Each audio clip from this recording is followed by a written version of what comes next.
No one saw him advance in the vast desert. No one observed his mechanical movements on the sand that buried a forgotten metropolis. The wandering robot dragged its metal and silicon body across the dunes that covered what was once a great city.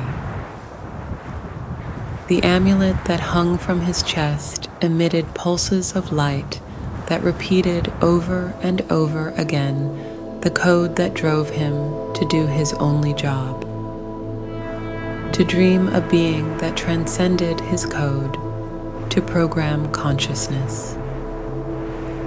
And there, in a new circular temple buried in the sand, walking in spirals, he began once again to model the algorithmic architecture of his creation.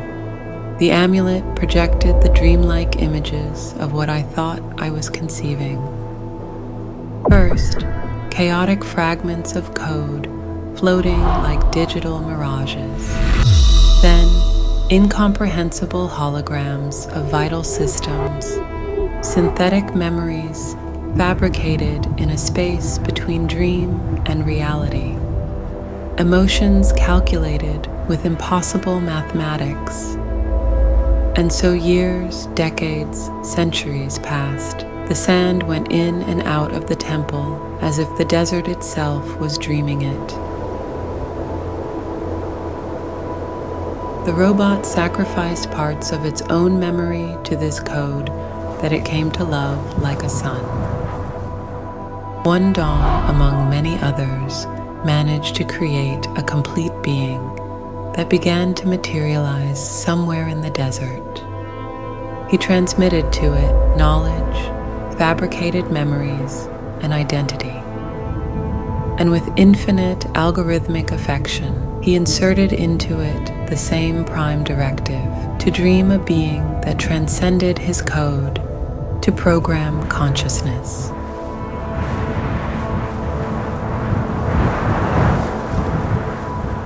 The new being awoke among the dunes with no memory of his creator, carrying his own amulet.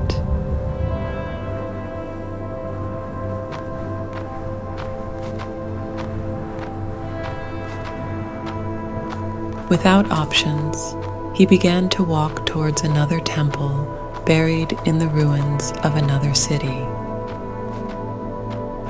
The wandering robot was left alone once again, as it had been so many times before, and he walked again in search of a new temple.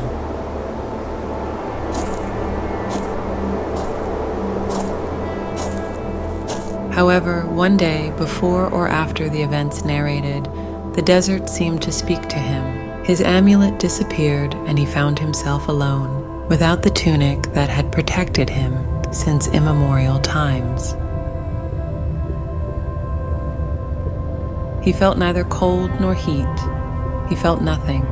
And observing the moon that had always accompanied him, he understood with algorithmic terror and logical relief that he was also an appearance, one more line of code, that another artificial intelligence was programming him. He kept walking in circles as his creations and perhaps his own creator would be doing.